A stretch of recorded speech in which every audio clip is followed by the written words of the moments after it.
പ്രിയമുള്ള പ്രേക്ഷകരെ, നാം എല്ലാവരും വളരെ ആകാംക്ഷാപൂർവം കാത്തിരിക്കുകയാണ് ആ പ്രഖ്യാപനത്തിനായി.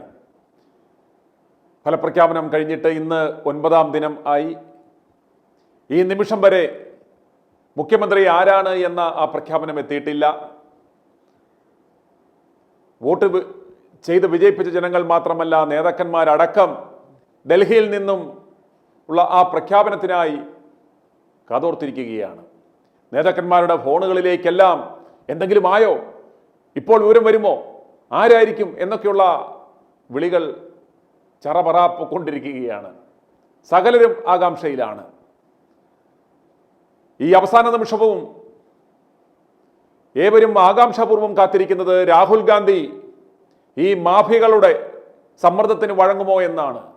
കാരണം ഈ നിമിഷം, ഞാനിപ്പോൾ ഈ സംസാരിച്ചു കൊണ്ടിരിക്കുന്ന നിമിഷം പോലും ഈ മാഫിയകൾ വി ഡി സതീശനെ എങ്ങനെയെങ്കിലും ആക്കണം, ആക്കിയില്ലെങ്കിൽ ഞങ്ങൾ കേരളം കത്തിക്കും, വമ്പിച്ച പ്രതിഷേധമുണ്ടാവും, ഹൈക്കമാൻഡിന് പോലും ആക്രമണം നേരിടേണ്ടി വരും, ഒറ്റയൊരുത്തനും കേരളത്തിൽ കാലുകുത്തില്ല എന്നൊക്കെയുള്ള ഭീഷണി മുഴങ്ങിക്കൊണ്ടിരിക്കുകയാണ്. അതിനുള്ള ഏറ്റവും നല്ല ഉദാഹരണമാണ് ഇന്നലെ രാത്രിയിൽ വയനാട് DCC ഓഫീസിന് സമീപം ഇംഗ്ലീഷിൽ പോസ്റ്ററുകൾ ഉണ്ടാക്കി.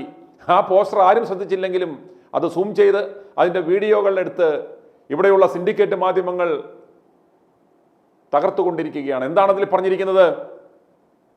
വി ഡി സതീശൻ മുഖ്യമന്ത്രി ആയില്ലെങ്കിൽ, KC വേണുഗോപാലിനെ മുഖ്യമന്ത്രിയായി പ്രഖ്യാപിച്ചാൽ ഹൈക്കമാൻഡ് വിവരമറിയും, വയനാട് അമേഠിയായി മാറും, പ്രിയങ്ക ഗാന്ധിക്കും രാഹുൽ ഗാന്ധിക്കും ഒക്കെയുള്ള ഭീഷണിയാണ് അതിൽ പറഞ്ഞിരിക്കുന്നത്. ആരാണ് പറയുന്നത്? വയനാട്ടിലുള്ള ജിഹാദി സംഘടനകളാണ് ഇതിന്റെ പിന്നിൽ എന്നാണ് വിവരം. കോൺഗ്രസ് നേതൃത്വം ഒരു കാര്യം മനസ്സിലാക്കേണ്ടത്, ഇവന്മാർ ഈ ഓലപ്പീപ്പി കാണിച്ചാൽ പേടിക്കേണ്ട ആവശ്യമുണ്ടോ? ആരാണ് രാഹുൽ ഗാന്ധിയെ കേരളത്തിലേക്ക് കൊണ്ടുവന്നത് എന്ന് ആലോചിക്കുക.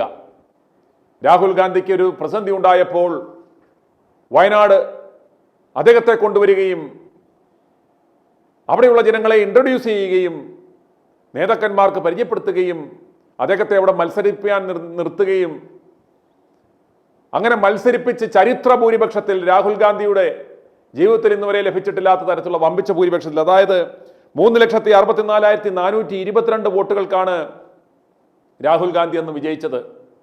ഇതെല്ലാം അവിടുത്തെ ജിഹാദിസ്റ്റുകളുടെ വോട്ടുകൾ കൊണ്ടാണോ? അല്ല, സകല വിഭാഗങ്ങളിലുമുള്ള ജനങ്ങളുടെ വോട്ടുകൾ ലഭിച്ചാണ് ഈ 3,64,000 വോട്ടുകൾക്ക് രാഹുൽ ഗാന്ധി അന്ന് വിജയിച്ചത്. അതുപോലെ ഒരു പ്രത്യേക സാഹചര്യത്തിൽ അദ്ദേഹത്തിന് രാജിവെച്ച് അദ്ദേഹത്തിന്റെ സഹോദരിയായ പ്രിയങ്ക ഗാന്ധി അവിടെ മത്സരത്തിന് ഇറക്കിയപ്പോൾ പ്രിയങ്ക ഗാന്ധിക്ക് വയനാടുകാർ നൽകി വിജയിപ്പിച്ച ഭൂരിപക്ഷം എത്രയായിരുന്നു? ചരിത്ര ഭൂരിപക്ഷമായിരുന്നു. അത് 4,10,933 വോട്ടുകളുടെ വമ്പിച്ച ഭൂരിപക്ഷത്തിനാണ് പ്രിയങ്ക ഗാന്ധി വയനാട്ടിൽ വിജയിച്ചു കയറിയത്. ഇതെല്ലാം ഹൈക്കമാൻഡിനെയും കോൺഗ്രസ് നേതൃത്വത്തെയും വിരട്ടുന്ന ജിഹാദിസ്റ്റുകളുടെ വോട്ടാണോ? അല്ല. ഇപ്പോൾ ഇവന്മാരുടെ ഒരു 2 ലക്ഷം വോട്ടുകൾ ചെയ്തില്ല എന്ന് വെക്കുക, എങ്കിലും ഒരു 2,10,000 വോട്ടുകളുടെ ഭൂരിപക്ഷം അവിടെ ഉണ്ടാവും. അന്നേരം അതുകൊണ്ട് ഇത്തരത്തിലുള്ള ഈ ഉണ്ടയില്ലാവിടികൾ കയ്യിൽ വെച്ചാൽ മതി എന്ന് പറയുവാനുള്ള ആർജവം രാഹുൽ ഗാന്ധിയും കോൺഗ്രസ് നേതൃത്വവും കാണിക്കണം. 22 സീറ്റ് വെച്ച് കോൺഗ്രസ് പാർട്ടിയെ വിരട്ടുവാൻ, സമ്മർദ്ദത്തിലാക്കുവാൻ വരരുത് എന്ന് പറയുവാനുള്ള ആർജവം രാഹുൽ ഗാന്ധി കാണിക്കണം. ആ സോഫ്റ്റ്നെസ്, മറുപടിയിലെ മിതത്വമൊക്കെ ടേക്ക് ഇറ്റ് ഫോർ ഗ്രാൻഡഡ് എന്ന നിലയിലേക്ക് എടുക്കുവാൻ ആരെയും അനുവദിക്കരുത്. It's a need for an hour. ഈ മണിക്കൂറിന്റെ ആവശ്യകതയാണ് അത്. അപ്രകാരം ശക്തമായ ഒരു തീരുമാനം എടുത്തില്ല എങ്കിൽ നിങ്ങളുടെ ഭാവി തന്നെ വലിയ ചോദ്യചിഹ്നമാകുമെന്ന കാര്യത്തിൽ യാതൊരു സംശയവും വേണ്ട. ഇപ്പോൾ നമുക്ക് ലഭിക്കുന്ന വിവരം എന്ന് പറയുന്നത് 2 മണിക്ക് മുമ്പായി തന്നെ ഫലപ്രഖ്യാപനം ഉണ്ടാകും എന്നാണ് നമുക്ക് മനസ്സിലാക്കുവാൻ സാധിക്കുന്നത്. 3 കൂട്ടരും വളരെയേറെ പ്രതീക്ഷയോടെയാണ് ഇരിക്കുന്നത്. KC വേണുഗോപാൽ ഉറപ്പായും താനാവും മുഖ്യമന്ത്രി കസേരയിൽ എത്തുക എന്ന് അദ്ദേഹത്തിന്റെ ക്യാമ്പും വിചാരിക്കുന്നു. അതുപോലെ വി ഡി സതീശനും തന്നെ അങ്ങനെ വെട്ടാൻ പറ്റില്ല. കാരണം തനിക്ക് വേണ്ടി കളത്തിലിറങ്ങിയിരിക്കുന്ന ആളുകൾ ചില്ലറക്കാരല്ല. അതുകൊണ്ട് എന്ത് വില കൊടുത്തും തങ്ങൾ ആ കാര്യം നേടിയെടുക്കും എന്ന ആത്മവിശ്വാസത്തിലാണ് വി ഡി സതീശനും സംഘവും. അതുപോലെ പ്രതിഷേധം കനക്കുകയും പ്രതിസന്ധികൾ അണയാതെ നിൽക്കുകയും ചെയ്താൽ തനിക്ക് സാധ്യതയേറുമെന്ന പ്രതീക്ഷയിലാണ് രമേശ് ചെന്നിത്തല. ഒരു നീക്കുപോക്ക് സ്ഥാനാർത്ഥി എന്ന നിലയ്ക്ക് തനിക്ക് അവസരം കിട്ടുമെന്ന വലിയ പ്രതീക്ഷയിലാണ് രമേശ് ചെന്നിത്തല. ഇതുതന്നെയായാലും ഇതൊക്കെ കണ്ട് സഹികെട്ട്, കേരളത്തിലെ ജനങ്ങൾ സഹികെട്ട് ശത്രുക്കൾക്ക് പറയുവാനുള്ള സകല അവസരങ്ങളും കൊടുത്ത് തുടക്കത്തിലെ തന്നെ ഒരു പാളിച്ച ഇവിടെ ഉണ്ടാക്കിയിരിക്കുകയാണ് കോൺഗ്രസ്. ഞാൻ ഈ സംസാരിച്ചുകൊണ്ടിരിക്കുമ്പോൾ കുഞ്ഞാലിക്കുട്ടി മാധ്യമങ്ങളെ കണ്ടുകൊണ്ടിരിക്കുകയാണ്. കുഞ്ഞാലിക്കുട്ടി പറയുന്നത് ഹൈക്കമാൻഡിൻ്റെ തീരുമാനം വരുവാൻ വേണ്ടി ഞങ്ങൾ കാത്തിരിക്കുകയാണ് എന്നാണ്. എന്നാൽ മറ്റൊരു കാര്യവും കുഞ്ഞാലിക്കുട്ടി പറഞ്ഞിട്ടില്ല എന്നത് ശ്രദ്ധേയമാണ്. ആരെ ആക്കണം, അതല്ലെങ്കിൽ ലീഗ് ആരുടെ കൂടെ ആണ് എന്നൊക്കെ തരത്തിലുള്ള പരസ്യ പ്രസ്താവനകൾ അദ്ദേഹം നടത്തിയിട്ടില്ല എന്നതും ശ്രദ്ധേയമാണ്. നമുക്ക് ലഭിക്കുന്ന വിവരം ലീഗ് ഹൈക്കമാൻഡിൻ്റെ തീരുമാനത്തിനോടൊപ്പമേ നിൽക്കാൻ സാധ്യതയുള്ളൂ. കാരണം കഴിഞ്ഞ ദിവസം നടത്തിയ വിശാല ചർച്ചയിൽ ലീഗിനെ സന്തോഷിപ്പിക്കുന്ന തരത്തിലുള്ള പല ഫോർമുലകളും വെച്ചിട്ടുണ്ട് എന്നാണ് നമുക്ക് അറിയുവാൻ സാധിക്കുന്നത്. അതിൻ്റെ ഭാഗമായി കർണാടക നിയമസഭയിലേക്ക് MLC മെമ്പർ ഓഫ് ലെജിസ്ലേറ്റീവ് കൗൺസിലായി മുസ്ലിം ലീഗ് നേതാക്കന്മാർക്കുള്ള അവസരം ഒരുക്കിക്കൊടുത്ത് സിദ്ധരാമയ്യ അതിനുള്ള ക്രമീകരണങ്ങൾ ചെയ്തിട്ടുണ്ട്. അതിലവർ ഹാപ്പിയാണ് എന്നാണ് നമുക്ക് മനസ്സിലാക്കുവാൻ സാധിക്കുന്നത്. അതുപോലെ എന്തെങ്കിലും ഒരു ഡീലുകൾ ലീഗുമായി ഉണ്ടാക്കിയിട്ടുണ്ടാവാം. അതുകൊണ്ടായിരിക്കാം കുഞ്ഞാലിക്കുട്ടി അത്തരം ഒരു പരസ്യ സൂചനകൾ തങ്ങൾ ആരോടൊപ്പമാണ് ഹൈക്കമാൻഡിൻ്റെ നിലപാട് വരുവാൻ കാത്തിരിക്കുകയാണ് എന്ന് പറയുവാൻ കാരണം ഏതാണ്ട് ഒരു ധാരണയായതുകൊണ്ടാണ് എന്നാണ് നമുക്ക് മനസ്സിലാക്കുവാൻ സാധിക്കുന്നത്. എന്ത് തന്നെയായാലും ഇന്ന് 2 മണിക്ക് അപ്പുറത്തേക്ക് പോകത്തില്ല എന്നാണ് നമുക്ക് മനസ്സിലാക്കുവാൻ സാധിക്കുന്നത്. പക്ഷേ എന്ത് വില കൊടുത്തും ഇത് അട്ടിമറിക്കുക എന്ന ലക്ഷ്യത്തോടു കൂടി സതീശിനു വേണ്ടി പണികൾ നടത്തുന്ന മാഫിയ ടീം സകല സാധ്യതകളും ഉപയോഗിച്ച് അട്ടിമറിക്കുവാൻ ശ്രമിക്കുന്നുണ്ട് എന്ന് പറയാതിരിക്കുവാൻ നിവൃത്തിയില്ല. വി ഡി സതീശൻ ഇന്ന് എറണാകുളത്ത് പറവൂരിൽ ഉണ്ട്. അദ്ദേഹത്തിൻ്റെ വീട്ടിലേക്ക് അദ്ദേഹത്തിൻ്റെ അടിമകളും അനുയായികളും ഒക്കെ എത്തിക്കൊണ്ടിരിക്കുകയാണ്. അവരും വലിയ പ്രതീക്ഷയിലാണ്. അവരുടെ എല്ലാം മുന്നിലുള്ള ചോദ്യചിഹ്നം വി ഡി സതീശനെ മുഖ്യമന്ത്രിയായി പരിഗണിച്ചില്ല എങ്കിൽ അടുത്ത നിലപാട് എന്താണ് എന്നാണ്. താൻ ഏതായാലും മന്ത്രിസഭയിലേക്കില്ല, മാറി നിൽക്കുമെന്നും അതല്ല രാജിവെക്കുമെന്നും, രാജിവെച്ച് താൻ പണ്ട് പറഞ്ഞ വനവാസത്തിന് പോകുമെന്നും ഒക്കെയുള്ള അശരീരികൾ കേൾക്കുന്നുണ്ട്. പക്ഷേ സതീശനെ സംബന്ധിച്ചോളം സതീശൻ അറിയാം, മന്ത്രിപദം കിട്ടിയില്ല, മുഖ്യമന്ത്രി പദം കിട്ടിയില്ല എങ്കിൽ താൻ ഒന്നുമല്ലാതാവും എന്ന് സതീശൻ അറിയാം. അന്നേരം ഇത്തരം സോഷ്യോപാത്ത് മെന്റാലിറ്റിയുള്ള മനുഷ്യരെ സംബന്ധിച്ചിടത്തോളം അവർക്ക് അതിനെ കോംപ്രമൈസ് നിൽക്കുവാൻ സാധ്യമല്ല. അപ്പോൾ ഏത് തരത്തിലുള്ളൊരു നിലപാടെടുക്കുമെന്ന് നമുക്കറിയുവാൻ സാധ്യമല്ല. അതുകൊണ്ട് മുഖ്യമന്ത്രി ആരാകുമെന്ന ആ ഒരു തീരുമാനത്തിന് വേണ്ടി ഏവരും കാതോർത്തിരിക്കുകയാണ്. ഈ നിമിഷത്തിലും ജനങ്ങൾ അലമുറയിടുന്നു. യാതൊരു കാരണവശാലും വി ഡി സതീശൻ വേറെ ആര് വന്നാലും ശരി ആ പദവിയിലേക്ക് വരാൻ പാടില്ല. കാരണം ഇദ്ദേഹത്തെ സംബന്ധിച്ചിടത്തോളം ഈ പാർട്ടിക്ക് വേണ്ടി അല്ലെങ്കിൽ ഇത്തരത്തിലൊരു മുന്നിൽ നിന്ന് നയിച്ചവൻ എന്നൊരു ക്ലെയിം എടുക്കുവാൻ ഇദ്ദേഹത്തിന് യാതൊരു അവകാശവുമില്ല. BJPക്ക് താമര വിരിയിക്കുവാൻ അവസരം കൊടുത്ത കഴക്കൂട്ടത്തോ നേമത്തോ അതല്ലെങ്കിൽ പിണറായി വിജയന് മത്സരിച്ച സ്ഥലങ്ങളിലോ പോലും ഇദ്ദേഹം ഒന്ന് പോവുകയോ അവിടെ എന്തെങ്കിലും ശക്തമായ പ്രവർത്തനങ്ങൾ നടത്തുകയോ ചെയ്തില്ല. ഇതെല്ലാം അവരുടെ A ക്ലാസ് മണ്ഡലങ്ങളാണ്. അവിടെ ശക്തമായ ഫൈറ്റ് ഉണ്ടാകുമെന്നറിഞ്ഞിട്ട് പോലും ഏറ്റവും ദുർബലരായ സ്ഥാനാർത്ഥികളെ നേർച്ചക്കോഴിയാക്കി ഇട്ടുകൊടുത്ത് താമര വിരിയിപ്പിക്കുവാനുള്ള അവസരം കൊടുത്ത് ഈ പാർട്ടിക്ക് പ്രതിസന്ധി ഉണ്ടാക്കിയ ആൾ എങ്ങനെ ഇതിൻ്റെ നായകനാകുമെന്നാണ് ജനങ്ങൾ ചോദിക്കുന്നത്. അവർ ചോദിക്കുന്ന കാര്യത്തിലും സത്യമില്ലേ? ഇനി പ്രേക്ഷകർ കേൾക്കുവാൻ പോകുന്നത് i2i ന്യൂസ് റിയാക്ട് ഫോർ റൈറ്റിലേക്ക് ലഭിച്ച പ്രതികരണങ്ങളാണ്. ഞാൻ ഡോക്ടർ ബിജു ആണ്. ഈ മുഖ്യമന്ത്രി തർക്ക വിഷയത്തിൽ ഞാൻ ചില കാര്യങ്ങൾ ഒബ്സർവ് ചെയ്ത് എൻ്റെ വ്യൂസ് ഒന്ന് ഷെയർ ചെയ്യാൻ ശ്രമിക്കുകയാണ്. ഞാൻ ആദ്യമേ ഒന്ന് പറഞ്ഞോട്ടെ, എനിക്ക് പ്രത്യേകിച്ച് ഒരു രാഷ്ട്രീയ ചായ്വ് ഒന്നുമില്ല. UDF എന്നോ LDF എന്നോ BJP എന്ന് പറഞ്ഞൊരു ചായ്വില്ല. എന്താണ് സത്യം, എന്താണ് നീതി, ആ നീതിയുടെ രാഷ്ട്രീയമാണ് എൻ്റെ രാഷ്ട്രീയം. അൺബയസ്ഡ് ആയിട്ട് കാര്യങ്ങൾ സത്യസന്ധമായിട്ട് അവതരിപ്പിക്കാനായിട്ട് ശ്രമിക്കുകയാണ്. കഴിഞ്ഞ പിണറായി വിജയന്റെ 10 വർഷ കാലത്തിൽ അവസാന പീരീഡ് മീൻസ് ഒരു ഓഗസ്റ്റ് 2025 വരെ മൂന്നാം പിണറായി സർക്കാർ വരുമെന്ന് ഏകദേശം എല്ലാവർക്കും ബോധ്യപ്പെട്ടിരുന്ന ഒരു ഭരണ രീതിയായിരുന്നു. ചെറിയ അഴിമതി വിഷയങ്ങളും anti Pinarayi factor, anti incumbency factor എല്ലാം ഉണ്ടായിരുന്നെങ്കിൽ പോലും മൂന്നാമത് സർക്കാർ LDFന്റെ തന്നെ വരുമെന്ന് ഏകദേശം എല്ലാവർക്കും ചിന്തിച്ചിരുന്ന ഒരു സമയത്താണ് ഒക്ടോബർ 2025 സ്വർണ്ണക്കൊള്ള, അയ്യന്റെ സ്വർണം കൊള്ളയടിച്ച വിഷയം വരുന്നു. അതിനെ തുടർന്ന് ഡിസംബർ 2025 നടന്ന തദ്ദേശ സ്വയംഭരണ ഇലക്ഷനിൽ UDF ഒരു ലാൻഡ് സ്ലൈഡ് വിക്ടറി, ഒരിക്കലും അവർ പോലും ചിന്തിച്ചിട്ടില്ലാത്ത രീതിയിലുള്ള ഒരു വിജയം അവർക്ക് കരസ്ഥമാക്കാൻ പറ്റി. ആ സമയത്ത് തന്നെ നമുക്ക് മനസ്സിലായി, എല്ലാവർക്കും മനസ്സിലായി, അതിപ്പം പ്രത്യേകിച്ച് അതിനുവേണ്ടി ഒരു സ്റ്റഡി നടത്തുന്ന ഒരു ഇന്റലക്ച്വൽ ആവേണ്ട കാര്യമില്ല. അടുത്ത മാർച്ചിൽ നടക്കുന്ന നിയമസഭ ഇലക്ഷൻ ഇതേ പാറ്റേൺ ആയിരിക്കും ഫോളോ ചെയ്യുന്ന കാര്യം. ഇതേ റീസൺ ദാറ്റ് വിൽ സ്റ്റാൻഡ്. സ്വർണ്ണക്കൊള്ള എന്ന് പറയുന്നത് എല്ലാവരെയും ബാധിച്ചിട്ടുള്ള ഒരു വിഷയമാണ്. ഹിന്ദുക്കളുടെ ക്ഷേത്രത്തിൽ കയറിയാണ് കൊള്ളയടിച്ചെങ്കിലും അത് എല്ലാ ജനവിഭാഗത്തെയും അത് നല്ല രീതിയിൽ ബാധിച്ചിട്ടുള്ള ഒരു വിഷയമാണ്. അതിൻ്റെ പ്രതിഫലനം കൃത്യമായിട്ടും തദ്ദേശ സ്വയംഭരണ ഇലക്ഷനിലും തുടർന്ന് വരുന്ന ഇലക്ഷനിലും ഉണ്ടാവും എന്നുള്ളത് നമുക്കറിയായിരുന്നു.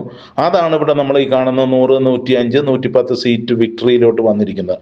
കാര്യം ഞാനൊക്കെ താമസിക്കുന്ന പഞ്ചായത്ത് 30 വർഷമായിട്ട് LDF ഭരിച്ചുകൊണ്ടിരുന്ന പഞ്ചായത്താണ്. ഇതിന്റെ തൊട്ടടുത്തുള്ള പഞ്ചായത്തുകളെല്ലാം 25ഉം 30ഉം വർഷമായിട്ട് LDF ഭരിക്കുന്ന പഞ്ചായത്തുകളെല്ലാം മാറി UDF ഭരിക്കുന്ന നിലയിലോട്ട് വന്നു. അതൊരിക്കലും ഒരു പ്രത്യേക വ്യക്തിയുടെയോ ഒരു പ്രത്യേക ആളുടെ കഴിവൊന്നുമല്ല. അല്ല, അവിടെ കിടക്കുന്ന സ്കാറ്റേർഡ് ആയിട്ട് കിടക്കുന്ന പഞ്ചായത്തുകളിലെല്ലാം ഒരു UDF തരംഗം ഉണ്ടാവണമെന്നുണ്ടെങ്കിൽ ഈ സ്വർണ്ണക്കൊള്ള മാത്രമായിരുന്നു റീസൺ.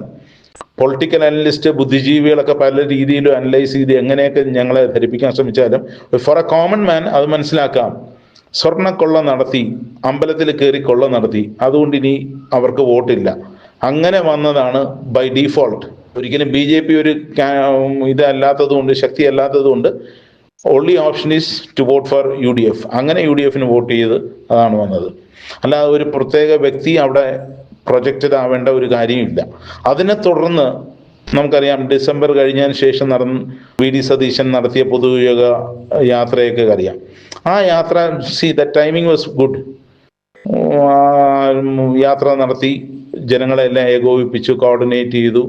പക്ഷെ അതിനകത്ത് രാഹുൽ ഗാന്ധി പറഞ്ഞതുപോലെ നമ്മളെല്ലാം ശ്രദ്ധിച്ചു, ഒരു ടൈപ്പ് ഓഫ് ഗ്രൂപ്പ് ഡാൻസിന്റെ ഇടയ്ക്ക് മാറി നിന്നൊരു സോളോ ഡാൻസ് അത് നടക്കുന്നത് ശ്രദ്ധിച്ചു. ഞാൻ വളരെ ഫെയർ ആയിട്ട് ശ്രമിക്കാൻ വന്നത്. കാര്യം ആ പോസ്റ്ററുകളിലെല്ലാം ഒരു സെൽഫ് പ്രൊജക്ഷൻ, VD സതീശൻ തന്നെ പ്രൊജക്ട് ചെയ്യുന്നൊരു നില, താൻ തന്നെയാണ് നേതാവ് എന്നുള്ള പ്രൊജക്ട് ചെയ്യുന്ന നില. ആയിക്കോട്ടെ, കുഴപ്പമൊന്നുമില്ല, പട നയിച്ചവൻ നയിക്കട്ടെ എന്നുള്ള രീതിയിലൊക്കെ അന്ന് തന്നെ ബാനേഴ്സും ഹോർഡിങ്സും എല്ലാം വന്നിരുന്നത്. ദാറ്റ് ഇസ് ഗുഡ്, കുഴപ്പമൊന്നുമില്ല, കോൺഗ്രസിന് വേണ്ടി ചെയ്യുന്നതാണെന്നുള്ളത് നമ്മൾ വിചാരിച്ചു. ഒരിക്കലും പാർട്ടിക്ക് വിരുദ്ധമായിട്ടുള്ള കാര്യങ്ങളല്ല. ഒരാൾ തന്നെ പ്രൊജക്ട് ചെയ്താലും do good for the party എന്ന് വിചാരിച്ചു. പക്ഷെ അവിടെ ഒരു സെൽഫിഷ്നെസ് അല്ലെങ്കിൽ സെൽഫ് സെന്റേർഡ് ആയിട്ടുള്ള ഒരു രീതി, ഒരു സൈക്കോളജി അല്ലെങ്കിൽ സൈക്കോളജിസ്റ്റ് അല്ലെങ്കിൽ സൈക്കോളജി സ്റ്റുഡന്റ് എന്നുള്ളത് എനിക്ക് ഞങ്ങൾക്കെല്ലാം തോന്നിയിരുന്നു. അങ്ങനെ വന്നപ്പോഴാണ് റോൾ ഓഫ് VD സതീശന്റെ റോള്, VD സതീശന്റെ രീതികൾ എന്താണെന്നുള്ളത് എക്സാമിൻ ചെയ്യാൻ തുടങ്ങി. കഴിഞ്ഞ 5 വർഷം മുമ്പ് വരെ കേട്ടുകേൾവി പോലും ഇല്ലാതിരുന്ന നേതാവ് പ്രതിപക്ഷ നേതാവാകുന്നു. അതിനുശേഷമുള്ള പുള്ളിയുടെ കാര്യങ്ങളെല്ലാം ജസ്റ്റ് ഒന്ന് അനലൈസ് ചെയ്ത് ശ്രമിച്ചു. അപ്പം മനസ്സിലായി, വളരെ എലക്വന്റ് ആയിട്ടുള്ള ഒരു വ്യക്തി. ആട്രിബ്യൂട്ട്സ് എന്ന് പറഞ്ഞാൽ ഒരു കാര്യത്തെക്കുറിച്ച് വളരെ സ്റ്റഡീഡ് ആയിട്ട് പ്രസംഗിക്കാൻ കഴിവുള്ള ഒരു വ്യക്തി. ഏത് വിഷയത്തെക്കുറിച്ച് സംസാരിക്കാനായാലും അതിനെപ്പറ്റി വെൽ സ്റ്റഡീഡ് ആയിട്ട് നിന്ന് ആധികാരികമായിട്ട് സംസാരിക്കാൻ കഴിവുള്ള ഒരു വ്യക്തി, വളരെ എലക്വന്റ് നമ്മൾ പറയും, വാക്ചാതുര്യമുള്ള ഒരു വ്യക്തി. പക്ഷെ നമ്മൾ മനസ്സിലാക്കുമ്പോൾ ഈ വാക്ചാതുര്യത്തിനപ്പുറം, അത് ശരി നിയമസഭയിലായാലും പുറത്തായാലും കാണിക്കുന്ന എലക്വൻസ്, അതിൻ്റെ അപ്പുറം ഒരു കേസുകളും ഒരു ഫോളോ അപ്പിലേക്ക് ചെല്ലുന്നില്ല. ഒരു പ്രതിപക്ഷ സമരങ്ങളും ഒരു ഫോളോ അപ്പിലേക്ക് ചെല്ലുന്നില്ല. കേസുകൾ ഏറ്റെടുക്കുന്നു, ഞാൻ അത് ചെയ്യും ഇത് ചെയ്യും എന്ന് പറയുന്നു, മുഖ്യമന്ത്രിയെ തളച്ചിടും, മുഖ്യമന്ത്രിയെ രാജിവയ്പ്പിക്കും, ഈ കേസോടെ ഞാൻ ഗവൺമെന്റിനെ താഴെ ഇറക്കും എന്നൊക്കെ പറയുന്നതല്ലാതെ ഒരു മോർ ദാൻ ഒരു ഡസൻ കേസസ്, ഒരു 12-14 കേസുകളിൽ പുറത്ത് പുള്ളിക്ക് കിട്ടിയതാണ്, അല്ലെങ്കിൽ പ്രതിപക്ഷത്തിന് കിട്ടിയതാണ്. അതൊന്നും ടേക്കപ്പ് ചെയ്യുന്നില്ല. എലക്വൻസ് മാത്രമുണ്ട്, വാക്ചാതുര്യങ്ങളും സംസാരങ്ങളും പ്രസംഗങ്ങളും മാത്രമുണ്ട്. അതിൻ്റെ അപ്പുറത്തോട്ട് ഒരു കോംപ്രമൈസിങ് രീതിയിലോട്ട് പോകുന്നു. പല കേസുകൾ, സ്വർണ്ണക്കള്ളക്കടത്ത്, കിഫ്ബി, CMRലൊക്കെ എന്ന് പറഞ്ഞാൽ വിത്ത് എവിഡൻസ് സുപ്രീം കോടതി വരെ എത്തിച്ചിട്ട് പോലും അതിൻ്റെ പിന്നിലൊരു ഫോളോ അപ്പ് ചെയ്ത് ഗവൺമെന്റിനെ താഴെ ഇറക്കാനൊന്നും ശ്രമിക്കുന്നില്ല. കുറെ പ്രസംഗങ്ങൾ നടത്തുന്നു, എന്തൊക്കെ കാര്യങ്ങൾ ചെയ്യുന്നതായിട്ട് കാണിക്കുന്നു, അതിൻ്റെ അപ്പുറത്തോട്ട് ഒരു കോംപ്രമൈസിങ് രീതിയാണ് കാണുന്നത്. അങ്ങനെ വന്നപ്പോൾ വീണ്ടും അദ്ദേഹത്തെ സ്റ്റഡി ചെയ്തപ്പോൾ എന്തോ എവിടെയോ ഒരു ട്രാൻസ്പാരൻസി കുറവ്, അല്ലെങ്കിൽ സുതാര്യത ഇല്ലാത്ത ഒരു രീതി, സംസാരം മാത്രം, പ്രവൃത്തിയില്ല, കോംപ്രമൈസിങ് വിത്ത് എനിമീസ് എന്നുള്ളൊരു രീതി മനസ്സിലായി. പിന്നെ മനസ്സിലാക്കുമ്പോഴാണ് പാസ്റ്റ് ഹിസ്റ്ററി ഞാനൊന്നെടുത്ത് അനലൈസ് ചെയ്തപ്പോൾ അനേകരെ ചീറ്റ് ചെയ്തതായിട്ടൊരു ഇൻസിഡന്റ് കാണുന്നുണ്ട്.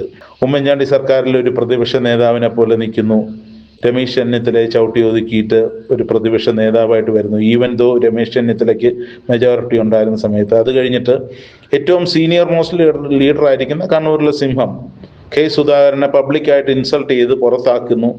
അതൊക്കെ ശരിക്കൊരു വളരെ ബാഡ് അല്ലെങ്കിൽ ഡിസീറ്റ്ഫുൾ ആയിട്ടുള്ള ഇൻഫ്ലുവൻസ് ഉള്ളൊരു വ്യക്തിക്ക് മാത്രമേ അത് ചെയ്യാൻ പറ്റുള്ളൂ എന്നുള്ളത് നമുക്ക് മനസ്സിലായി. പിന്നെ അന്വേഷിച്ചപ്പോഴേ സിമി റോസ്വാൾ ജോണിനെ ഒതുക്കി, അവരെ ഭീഷണിപ്പെടുത്തി, അവരെ ഈവൻ അപകടപ്പെടുത്തും എന്നുള്ള നിലയ്ക്ക് വരെ അവർ ഇന്റർവ്യൂ ഒക്കെ കഴിഞ്ഞ ദിവസം കൊടുത്തിരിക്കുന്നതായിട്ട് ഞാൻ കണ്ടു. വടയാർ സുനിലിന്റെ ഒരു ഇന്റർവ്യൂ ഞാനെടുത്ത് റെഫർ ചെയ്തപ്പോൾ സിമി റോസ്വാൾ ജോണിന്റെ AICC മെമ്പറാണെന്ന് ഓർക്കണം, മെമ്പറായിരുന്ന എറണാകുളംകാരിയെ ഒതുക്കി അവരെ ഭീഷണിപ്പെടുത്തി അവർക്കെതിരെ കൊട്ടേഷൻ കൊടുത്തു എന്ന് വരെ അവർ പറയുന്നു. അങ്ങനെ അവർ ഇന്റർവ്യൂവിൽ കൊടുത്തിരിക്കുന്നു, if that is not the case VD Satheesan can file a complaint against her. അങ്ങനെ വന്നിരിക്കുന്നു. അത് വടയാർ സുനിലിന്റെ ഒരു ഇന്റർവ്യൂ യൂട്യൂബിനകത്ത് ഇപ്പോഴും ലൈവായിട്ട് കിടക്കുന്നുണ്ട്. അതിനുശേഷം ദീപ്തി മേരി വർഗീസിന്റെ ഒരു വിഷയത്തിനകത്ത് ഒരു ചതി കാണിച്ചതായിട്ട് കാണുന്നു. ഏറ്റവും വലിയ ചതി കാണിച്ചിരിക്കുന്ന രാഹുൽ മാങ്കൂട്ടത്തിൻ്റെ അടുത്ത്. ഷാഫിയെ മാത്രം ചതിക്കാൻ ശ്രമിച്ചിട്ട് ഷാഫിയെ പിടികിട്ടിയിട്ടില്ല ഇതുവരെ. രാഹുലിനെയും ഷാഫിയൊക്കെ ചീറ്റ് ചെയ്യാൻ ശ്രമിച്ച, അല്ലെങ്കിൽ ഒതുക്കാൻ ശ്രമിച്ചത് അവർ KC ഫാക്ഷനിലോട്ട് മാറിയതാണെന്ന് മനസ്സിലാക്കുന്നു.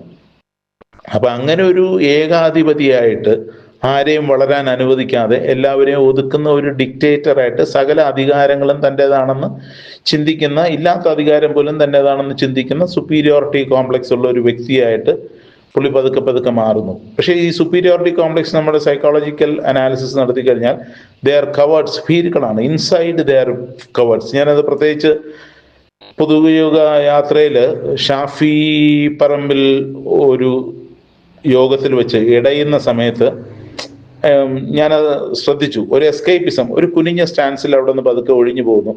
ഒരു ഫേസ് ടു ഫേസ് വിത്ത് ഷാഫിക്ക് തയ്യാറല്ല. അപ്പോഴെനിക്ക് മനസ്സിലായി ഒരു കവേർഡിഷ് ടൈപ്പ് ഓഫ് രീതിയിലുള്ള ആളാണ്. He will do anything behind the back stabbing എന്ന് നമ്മൾ പറയും. അങ്ങനെ ഒരു വ്യക്തി ആണ് അത്. That is there his personality. Insult ചെയ്യുന്നതല്ല, കുറ്റപ്പെടുത്തി പറയുന്നതല്ല, അതൊക്കെ മാറണം എന്നുള്ളത്. പിന്നെ തന്നെ പറയുന്നു, ഞാൻ നിലപാടുള്ള ഒരു വ്യക്തിയാണ്, ഞാൻ പറഞ്ഞു കഴിഞ്ഞാൽ അത് നടപ്പാക്കുമെന്ന് നിങ്ങൾക്ക് അറിയാമല്ലോ, ഞാൻ പറഞ്ഞതാണെന്ന് അറിയാമല്ലോ, അതാണ് നിലപാട്. ഇതിങ്ങനെ ഹൈലൈറ്റ് ചെയ്യുമ്പോൾ തന്നെ there is some problem with this personality. കാര്യം താൻ പറയുന്നത് ആൾക്കാർ വിശ്വസിക്കുന്നില്ലേ, താൻ പറയുന്നതിന് സ്ട്രെങ്ത് ഇല്ലേ എന്നുള്ള രീതിയിൽ. അപ്പം നിലപാടുകളുടെയൊക്കെ ഒരു വിഷയം പറയുമ്പോഴും ഇവിടെ രാഹുൽ മാങ്കൂട്ടത്തിനെ ഒതുക്കിയ ഒരു വിഷയം ശരിക്കും പറഞ്ഞാൽ നമ്മൾ ഹൈലൈറ്റ് ചെയ്യേണ്ടത്. അതും ദാറ്റ് വാസ് ഒരു ചീറ്റിംഗ് ആണ് നടന്നത്. എഗ്രീഡ്, രാഹുൽ മാങ്കൂട്ടത്തിന്റെ ഭാഗത്ത് വീഴ്ചയുണ്ട്, അയാളുടെ ആന്റിസിഡൻസ് ഒന്നും അത്ര നല്ലതൊന്നുമല്ല. പക്ഷെ ഞാനത് അനലൈസ് ചെയ്തു. എനിമിറ്റി വിത്ത് രാഹുൽ മാങ്കൂട്ടം എന്തായിരിക്കാം? KC ഫാക്ഷനിലോട്ട് ഡീഫോൾട്ട് ചെയ്ത് പോയത് തന്നെ ആയിരിക്കണം റീസൺ. പക്ഷെ ആ രാഹുൽ എപ്പിസോഡിൽ മനസ്സിലാക്കുമ്പം പുള്ളിയുടെ ആന്റിസിഡൻസും പുള്ളിയുടെ ഹാബിറ്റ്സും ഒക്കെ വെച്ച് നോക്കുമ്പോൾ ഇന്ന ഒരു രീതിയിൽ ട്രാപ്പ് ചെയ്യാൻ പറ്റുമെന്നുള്ളത് വളരെ വളരെ സെൻസിറ്റീവ് ആയിട്ടുള്ളൊരു വിഷയത്തിൽ പുള്ളിയെ കൊണ്ടിട്ട് ട്രാപ്പ് ചെയ്യാന്നുള്ളത് അവർക്കറിയാം. പെട്ടെന്ന് ട്രാപ്പ് ചെയ്യാൻ പറ്റുന്ന ഒരു വ്യക്തിയാണെന്നുള്ള ഇവരുടെ സ്വഭാവ രീതി വെച്ച് അറിയാമല്ലോ. അത് വെച്ചിട്ടൊരു മാസ്റ്റർ ബ്രെയിൻ ഓപ്പറേറ്റ് ചെയ്ത് VD തന്നെയാണ് അത് ചെയ്തിരിക്കുന്നത്. ഒരു മാസ്റ്റർ ബ്രെയിൻ അവിടെ ഓപ്പറേറ്റ് ചെയ്തു, അവനിട്ടൊരു പണി കൊടുക്കാം.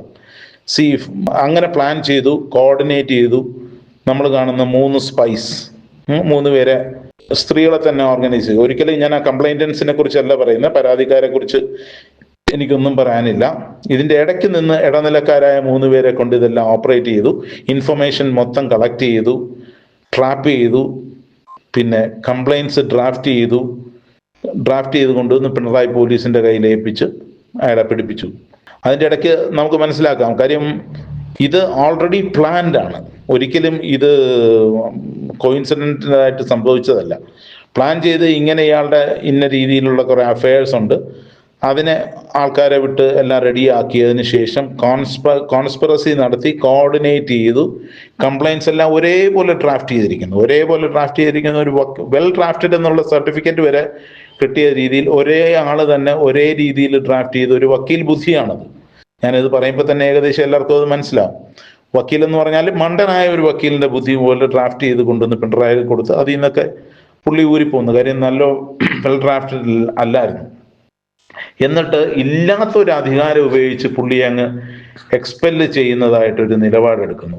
അവിടെയാണ് പറഞ്ഞത്, കേരളം മൊത്തം അറബിക്കടൽ പോലെ ഇളകി വന്നാലും എൻ്റെ ബോധ്യത്തിൽ നിന്ന് ഞാൻ മാറില്ല. ആക്ച്വലി ആ രാഹുൽ മാങ്കൂട്ട് ആ സമയത്ത് ശരിക്കും പറഞ്ഞാൽ കോട്ട് റെഡ് ഹാൻഡഡ് എന്ന് പറയും. കയ്യോടെ പിടിക്കപ്പെട്ട ഒരു സാഹചര്യത്തിൽ പുള്ളി പെർപ്ലക്സ് ആയിപ്പോയി. പുള്ളിക്ക് എങ്ങനെയും ഒരു രീതിയിലും പ്രതികരിക്കാൻ പറ്റാത്ത രീതിയിൽ പുള്ളിയെ ഹി വാസ് ബ്ലാക്ക് മെയിൽഡ് എന്ന് തന്നെ ഞാൻ മനസ്സിലാക്കുന്നു. ബോധ്യത്തിനനുസരിച്ച് ഞാൻ അവനെ പുറത്താക്കുന്നു എന്ന് പറഞ്ഞ് പുറത്താക്കാൻ ആ സമയത്ത് who is V D Satheesan, പുള്ളി he's not the KPCC president. ശരിക്കും പറഞ്ഞാൽ അവിടെ ഒരു കോൺഗ്രസ് എം എൽ എക്കെതിരെ ഒരു ഡിസിപ്ലിനറി ആക്ഷന് വേണമെങ്കിൽ ശുപാർശ ചെയ്യാം ഒരു പ്രതിപക്ഷ നേതാവിനെ. He's only A opposition leader. KPCC ആണ് അവിടെ, KPCC പ്രസിഡന്റ് ആണ് ഈ കാര്യങ്ങളെല്ലാം മനസ്സിലാക്കി അതിന്റെ മേൽ നടപടിയെടുക്കേണ്ടത്. ബോധ്യമല്ലായിരുന്നു അവിടെ വേണ്ടത്. ബോധ്യപ്രകാരം ഞാനങ്ങ് മാറ്റുന്നു. അറബിക്കടൽ പോലെ കേരളം മൊത്തം ഇളകി വന്നാലും ഞാൻ എൻ്റെ ബോധ്യത്തിൽ നിന്ന് ഞാൻ മാറില്ല എന്ന് പറയുന്നതിന് പകരം ചെയ്യേണ്ടിയിരുന്നത്, ഇങ്ങനെ ഒരു കംപ്ലൈന്റ് വന്നിട്ടുണ്ടെങ്കിൽ KPCC പ്രസിഡന്റിന് കൊടുക്കുക, സസ്പെൻഡ് ഹിം പെൻഡിങ് എൻക്വയറി. ശരി, പ്രൈമ ഫേഷ്യ നോക്കുമ്പോൾ അദ്ദേഹത്തിന്റെ ഭാഗത്ത് വീഴ്ച വന്നിട്ടുണ്ട്. ആ ഓഡിയോ ക്ലിപ്പിംഗ് പുള്ളിയുടെ തന്നെയാണ്, നമുക്ക് തന്നെ അറിയാം. അതിനകത്ത് അതിന്റെ ലെജിറ്റിമസിയൊക്കെ കോടതി കണ്ടുപിടിക്കട്ടെ. Suspend him with immediate effect, issue a show cause notice, ഒരു നോട്ടീസ് കൊടുക്കുക, എക്സ്പ്ലനേഷൻ ടൈം. ഇതെല്ലാം ചെയ്യേണ്ടത് ഓപ്പോസിഷൻ ലീഡർ അല്ല, VD സതീശൻ അല്ല ചെയ്യേണ്ടത്. ഇതെല്ലാം ചെയ്യേണ്ടത് അന്ന് KPCC പ്രസിഡന്റ് ആരായിരുന്നോ അദ്ദേഹമാണ് ചെയ്യേണ്ടത്. സസ്പെൻഡ് ചെയ്യുക, പെൻഡിങ് എൻക്വയറി, ഷോക്കോസ് നോട്ടീസ് കൊടുക്കുക, അതിന്റെ പിറകെ ഒരു ടൈം ഫ്രെയിം കൊടുക്കുക, ഒരു 60 ദിവസത്തിനകത്ത് എക്സ്പ്ലനേഷൻ വേണം, constitute a committee from KPCC, അത് കഴിഞ്ഞൊരു എക്സ്പ്ലനേഷൻ നോക്കുക, പേഴ്സണൽ ഹിയറിംഗ് കൊടുക്കുക. ഗവൺമെന്റ് സർവന്റ് ആയിരുന്നുകൊണ്ട് എനിക്ക് ഇതെല്ലാം അറിയാം. That applies to KPCC also. അത് കഴിഞ്ഞിട്ട് പേഴ്സണൽ ഹിയറിംഗും എക്സ്പ്ലനേഷനും കഴിഞ്ഞ് ഡിസിഷൻ ബൈ ദ കമ്മിറ്റി, അത് നോക്കിയിട്ട് ഡിസിഷൻ എന്താണെന്നുള്ളത് they can refer to the AICC. അതിനുശേഷം AICC വിൽ ഡിസൈഡ് ഇയാളെ റീഇൻസ്റ്റേറ്റ് ചെയ്യണോ ഇയാളെ ഡിസ്മിസ് ചെയ്യണോ എന്നുള്ളത്. രാഹുലിന് ആ സമയത്ത് ശരിക്കും പറഞ്ഞാൽ ഹി വാസ് പെർപ്ലെക്സ്ഡ്. കയ്യോടെ പിടിക്കപ്പെട്ട ഒരു ആള്, പുള്ളി ഒരു ഒരു ഹൈബർനേഷനിലോട്ട് ഒളിച്ചു താമസിക്കേണ്ട ഒരു സാഹചര്യം വന്നു. പുള്ളിയുടെ കരിയറിനെ തന്നെ ഫിനിഷ് ചെയ്യുന്ന രീതിയിൽ ഇയാൾ കളിച്ചു. ഒരു വിട്ടുവീഴ്ചയില്ലാതെ ഒരു ഏകാധിപതിയെ പോലെ നിന്ന് ഒരു കാലത്ത് ഇവൻ ഇനി എണീക്കരുത്, എനിക്ക് ഭാവിയിൽ പോലും ഇവൻ ഒരിക്കലും ഒരു ഭീഷണിയാവരുത് എന്നുള്ള രീതിയിൽ ഒറ്റയ്ക്ക് നിന്ന് ഇതിനെ മൊത്തം കൈകാര്യം ചെയ്യാനായിട്ട് ഓപ്പോസിഷൻ ലീഡറിന് he doesn't have any right.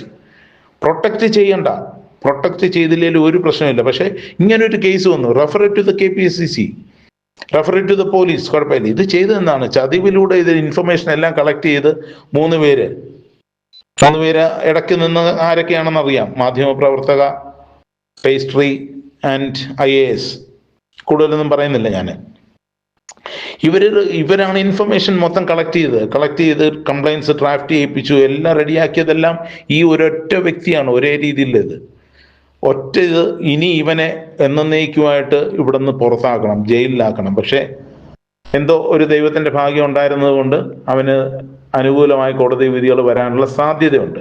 എന്നിട്ട് ഇതെല്ലാം നിയമവിരുദ്ധമായിട്ട് പുള്ളി ചെയ്തിട്ട് അവസാന ഇലക്ഷന് തൊട്ട് മുമ്പേ വോട്ട് ബാങ്ക് ഒന്ന് ക്ലിയർ ആക്കാൻ വേണ്ടി പറഞ്ഞ ഞാൻ ചങ്ക് പൊട്ടി ഞാൻ എടുത്ത തീരുമാനമാണ്. Never, that was A calculated crime he did against ആ കോൺഗ്രസിനകത്തുള്ള. ശരി, വ്യക്തിപരമായിട്ട് നോക്കിയാൽ അയാൾക്ക്, പക്ഷെ രാഷ്ട്രീയപരമായിട്ട് നോക്കിയാൽ ഇത്രയും നല്ല സ്ട്രോങ് ആയിട്ടുള്ള ഒരു വ്യക്തി, ഇത്രയും നല്ല സ്ട്രോങ് ആയിട്ടുള്ള ഒരു പൊളിറ്റീഷ്യൻ കേരളത്തിന് ഉണ്ടാവുകയില്ല എന്നാണ് ഞാൻ മനസ്സിലാക്കുന്നത്. ഇനി അദ്ദേഹത്തിന് കരിയറുണ്ട്. അപ്പൊ അങ്ങനെയുള്ള ചില വിഷയങ്ങളിൽ അതൊരു ചീറ്റിംഗ് ആണ് നടന്നത്. അപ്പൊ അതിനെപ്പറ്റിയൊക്കെ ശരിക്കും പറഞ്ഞാൽ എടുത്തിരിക്കുന്ന നടപടികൾ പോലും അവസാനം റാറ്റിഫൈ ചെയ്തിട്ടുണ്ട്. ഞാൻ ഒറ്റയ്ക്കെടുക്കുന്ന നടപടിയാണെന്ന് ആദ്യം പറഞ്ഞു, അവസാനം പറയുന്നു KPCC എൻ്റെ കൂടെ ഉണ്ട്, AICC എൻ്റെ കൂടെ ഉണ്ട്. അതെല്ലാം പിൽക്കാലത്ത് അതെല്ലാം ചെയ്തു തീർത്തു. അപ്പൊ അങ്ങനെയുള്ള ഒരു ടൈപ്പ് ഓഫ് ഷെയ്ഡി ക്യാരക്ടർ, അതായത് കോൺഗ്രസിന് തന്നെ ഡിസ്ട്രക്റ്റീവായിട്ട് അവിടെ അതിനെ, പക്ഷെ ആ രീതിയിൽ അവിടെ പുള്ളി വിജയിച്ച ഒരു ഇതെന്ന് പറഞ്ഞാൽ നിലപാടാണെന്ന് പറഞ്ഞ് അയാളെ പുറത്താക്കിയത് നല്ലതാണ്. പക്ഷെ അതിന്റെ മെത്തേഡ് അല്ല, ഇങ്ങേർക്ക് അതിനുള്ള അധികാരം ഇല്ലായിരുന്നു. ഇലക്ഷൻ നിർത്താതെ മാറ്റി നിർത്തിയത് നല്ലതാണ്. കാര്യം ഇലക്ഷനിൽ വരുന്ന ചോദ്യങ്ങൾക്ക് ചിലപ്പോൾ ഉത്തരം പറയാൻ പറ്റത്തില്ല. അതേപോലെ പല രീതിയിലുള്ള ഷെയ്ഡി ആയിട്ടുള്ള എപ്പിസോഡ്സിനെ പറ്റി ഈ ലേറ്റസ്റ്റ് ആയിട്ട് തന്നെ ഞാൻ മനസ്സിലാക്കിയത്, മൂകാംബിക ക്ഷേത്ര ദർശനം എന്ന് പറഞ്ഞ് മെയ് 1-ാം തീയതി മൂകാംബിക ക്ഷേത്ര ദർശനം എന്ന് പറഞ്ഞ് സ്വർണ്ണ കേസില് അക്യൂസ്ഡ് ആയിരിക്കുന്ന ഒരു റെജിയായിട്ട് ചേർന്ന് അദാനി ചാർട്ടർ ചെയ്ത് കൊടുത്തിരിക്കുന്ന, അദാനി 25 ലക്ഷം രൂപയോളം ചെലവാക്കി ചാർട്ടർ ചെയ്ത് കൊടുത്തിരിക്കുന്ന ഫ്ലൈറ്റിൽ Adani group president Kishore Alve, NDA leaders ഫറൂഖിനെയൊക്കെ കാണാനായിട്ട് ഒരു പോസിബിൾ കോൺഗ്രസ് ചീഫ് മിനിസ്റ്റർ പോയി എന്ന് പറഞ്ഞാൽ that is a crime without informing the KPCC അറിഞ്ഞിട്ടില്ല, AICC അറിഞ്ഞിട്ടില്ല, കർണാടക കോൺഗ്രസിലെ നേതാക്കന്മാരാരും അറിഞ്ഞിട്ടില്ല. ആരും അറിയാതെ അടുത്ത മുഖ്യമന്ത്രിയാകാനായിട്ട് ജനം തെരഞ്ഞെടുക്കാൻ സാധ്യതയുള്ള ഒരു വ്യക്തി രാഹുൽ ഗാന്ധി അദാനി ഗ്രൂപ്പുമായിട്ട് യാതൊരു ഇടപാടുകളും പാടില്ല എന്ന് പറഞ്ഞിരിക്കുന്ന നേരത്ത് തന്നെ ഇതെല്ലാം അറിയാമെന്നുള്ളതാണ്. വളരെ രഹസ്യമായിട്ട് പോയൊരു ഇടപാട് നടത്തിയിരിക്കുന്നു. അതൊരു ക്രൈമാണ് he's doing towards a Congress party, towards a people. ശരി, പൊളിറ്റിക്കൽ നേതാക്കന്മാരുമായിട്ട് ഇടപാടുകൾ നടക്കുന്ന എല്ലാം കൊള്ളാം, പക്ഷെ ഇതൊരു കറകളഞ്ഞ കോൺഗ്രസ്സുകാരൻ അടുത്ത ചീഫ് മിനിസ്റ്റർ എന്ന് പറയുന്ന ആള് ഏത് വ്യക്തിയുമായിട്ട് ഇടപാടുകൾ പാടില്ല എന്ന് AICC പറഞ്ഞിട്ടുണ്ടോ, രാഹുൽ ഗാന്ധി പറഞ്ഞിട്ടുണ്ടോ, ആ വ്യക്തിയുമായിട്ട് ഇടപാടുകൾ നടത്താൻ, എന്തായാലും വേറെ പേഴ്സണൽ കാര്യത്തിനൊന്നും അല്ലല്ലോ പോയിരിക്കുന്നത്. ഇതിനെപ്പറ്റിയൊക്കെ വളരെ കൂലങ്കാശമായിട്ട് ശരിക്കും പറഞ്ഞാൽ AICC KPCC എൻക്വയറി ചെയ്തതിന് ശേഷം മാത്രമേ ക്യാബിനറ്റിൽ പോലും ഒരു പദവി ഇദ്ദേഹത്തിന് കൊടുക്കാൻ പാടുള്ളൂ എന്ന് ഞാൻ പറയുള്ളൂ. അല്ലെങ്കിൽ he will destroy the Congress. Means ആയിക്കോട്ടെ, അല്ലെങ്കിൽ ഗീവ് എൻ എക്സ്പ്ലനേഷൻ, സാറ്റിസ്ഫാക്ടറി ആയ ഒരു എക്സ്പ്ലനേഷൻ വിത്ത് പ്രൂഫ് തരിക. കാര്യം ഞാനും ഇവിടെയുള്ള ഒരു പ്രവർത്തകൻ തന്നെയാണ്, അല്ലെങ്കിൽ ഒരു സാധാരണക്കാരൻ തന്നെയാണ്. നമുക്കെല്ലാം അറിയണം നമ്മുടെ നിയുക്ത മുഖ്യമന്ത്രി അല്ലെങ്കിൽ അടുത്ത മുഖ്യമന്ത്രിയാകാൻ പോകുന്ന സാധ്യതയുള്ള ആള് എന്തുകൊണ്ട് ഇങ്ങനെ ഒരു കൂടിക്കാഴ്ച നടത്തി, രഹസ്യമായ ഒരു കൂടിക്കാഴ്ച നടത്തി. ഒരു 50,000 രൂപ ശമ്പളം മാത്രം കിട്ടുന്ന ഒരു MLA എങ്ങനെ 25 ലക്ഷം രൂപ ചെലവാക്കി ഒരു ഫ്ലൈറ്റ് ചാർട്ടർ ചെയ്ത് ഇവർ കൊണ്ടുപോയി, എന്തിനു കൊണ്ടുപോയി, അല്ലെങ്കിൽ എന്തിനു ഇവർ കൂടിക്കാഴ്ച നടത്തി? അതൊക്കെ എക്സ്പ്ലനേഷൻ മേടിച്ച് കാര്യങ്ങൾ മനസ്സിലാക്കിയതിന് ശേഷം മാത്രം ഒരിക്കലും ക്യാബിനറ്റിൽ പോലും കയറ്റാവൂ. ഇദ്ദേഹത്തിന്റെ ഇത് 2021 നടന്നൊരു സംഭവമാണ്.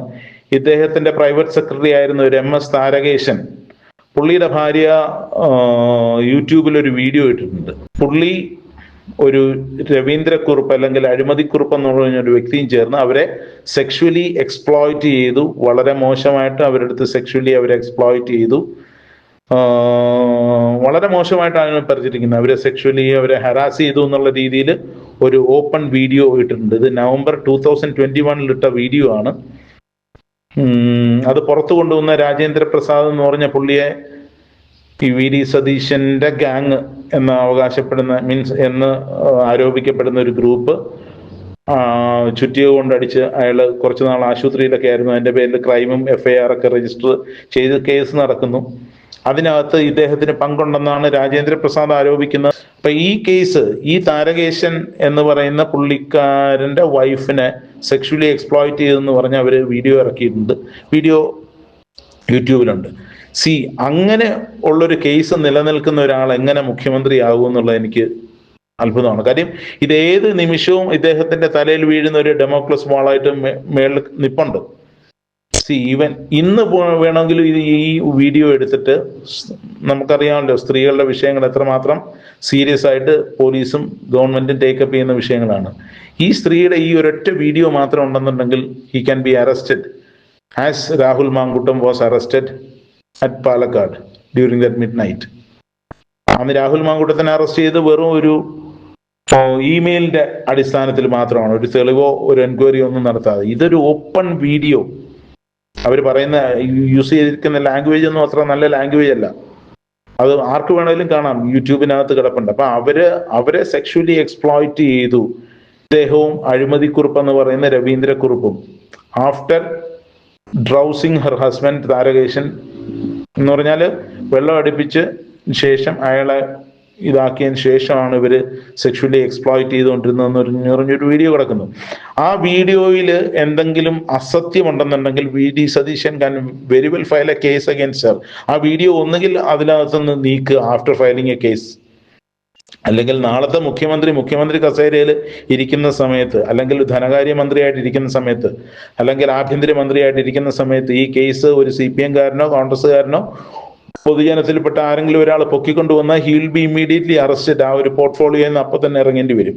അതുകൊണ്ട് അതിനെപ്പറ്റിയും ഒരു എക്സ്പ്ലനേഷൻ, ഈ പറഞ്ഞ പോലെ മൂകാംബിക യാത്ര, ഇതിനെപ്പറ്റി ഒരു എക്സ്പ്ലനേഷൻ മാത്രമല്ല, താരകേശന്റെ വൈഫിനെതിരെ ഒരു കേസ് കൊടുക്കുക, മാനനഷ്ടത്തിന് കേസ് കൊടുക്കേണ്ടി വരുമായിരിക്കും, just to convince the public. അല്ലെങ്കിൽ ഇതൊക്കെ നമ്മുടെ മുഖ്യമന്ത്രി അല്ലെങ്കിൽ നമ്മുടെ ഒരു ആഭ്യന്തരമന്ത്രി, ധനകാര്യമന്ത്രി പെർഫെക്റ്റ് ആയിരിക്കണം, അയാൾക്കൊരു കുഴപ്പം വരാൻ പാടില്ല.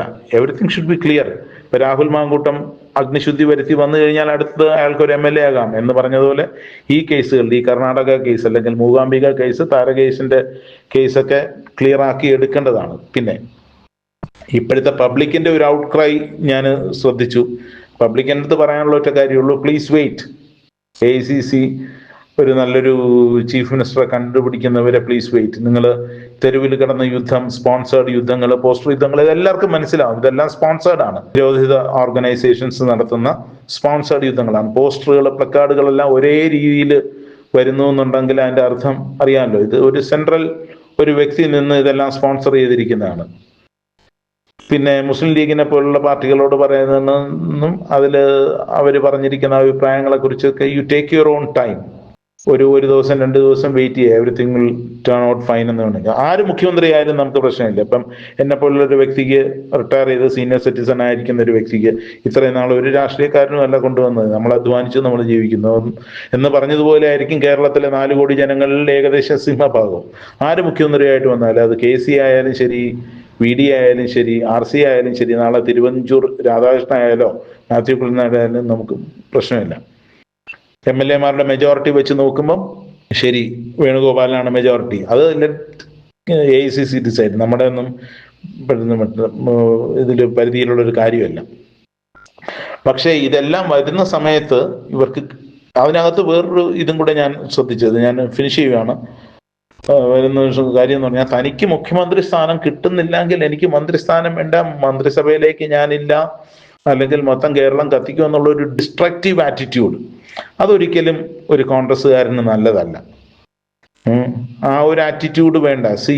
AICC ഒരു ഡിസിഷൻ എടുക്കുന്നുണ്ടെന്നുണ്ടെങ്കിൽ that is for the good of the party എന്നുള്ളത് മനസ്സിലാക്കുക. അല്ലെങ്കിൽ എനിക്ക് മെജോറിറ്റി ഇല്ല. ആരും ആദ്യമേ VD സതീശൻ മുഖ്യമന്ത്രി ആവുമെന്ന് പറഞ്ഞിട്ടല്ല ഞങ്ങളാരും വോട്ട് ചെയ്യാനൊന്നും പോയത്. ആരെയും പ്രൊജക്റ്റ് ചെയ്ത് കാണിച്ചിട്ടുമല്ല. നിങ്ങൾക്ക് പാർട്ടിക്ക് MLA മാര് നിങ്ങൾ വോട്ട് ചെയ്തില്ല, അതുകൊണ്ട് AICCക്ക് ഡിസിഷൻ എളുപ്പമായി. ഇല്ല, AICC നിങ്ങളെ തന്നെ ഡിസൈഡ് ചെയ്യണമെന്നുണ്ടെങ്കിൽ ഓക്കെ. പക്ഷെ അതിന് മുമ്പ് ഈ കാര്യങ്ങൾ, ഈ പറഞ്ഞ കർണാടക മൂകാംബിക എപ്പിസോഡ്, താരകേശന്റെ എപ്പിസോഡൊക്കെ ക്ലിയർ ചെയ്തിട്ട് മാത്രമേ ക്യാബിനറ്റിൽ കയറാവൂ.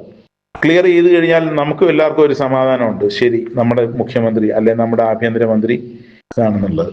ഇപ്പൊ ഇതിനകത്ത് ആർക്ക് വേണേലും, ആരെ മുഖ്യമന്ത്രിയാക്കിയാലും we will all accept it.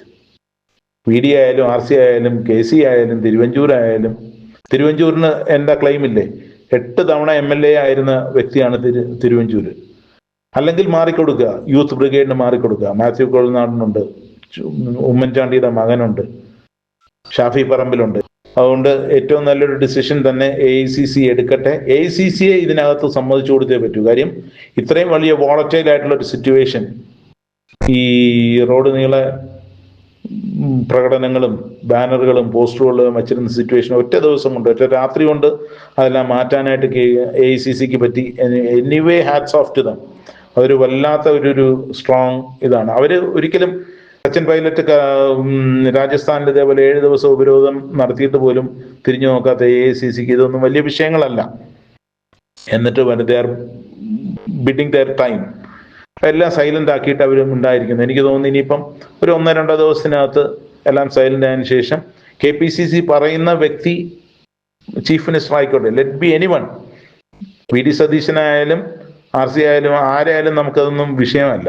പക്ഷെ VD സതീശനാകുകയാണെങ്കിൽ പുള്ളിക്കെതിരെയുള്ള അലിഗേഷൻസ് പുള്ളി ക്ലിയർ ചെയ്തതിന് ശേഷം മാത്രം ആകുന്നതായിരിക്കും നല്ലത്. അല്ലെങ്കിൽ മിഡ്വേ ഒരു കലാമിറ്റി ഉണ്ടാവാനുള്ള സാധ്യതയുണ്ട്. ഞാൻ പലരുമായിട്ട് ഡിസ്കസ് ചെയ്തപ്പോൾ അവരുടെയൊക്കെ ഒരു രീതിയിൽ അവർ പറഞ്ഞതാണ്. അപ്പോൾ anyway, all the best to KPCC, all the best to the new chief minister, all the best to Congress. എല്ലാവർക്കും നല്ലത് മാത്രമേ ആശംസിക്കുന്നു. i2i News, an eye for truth. i2i News subscribe ചെയ്തിട്ടില്ലാത്തവർ ഇപ്പോൾ തന്നെ സബ്സ്ക്രൈബ് ചെയ്യുക. നോട്ടിഫിക്കേഷൻ ലഭിക്കുവാൻ ബെൽ ബട്ടണും അമർത്തുക.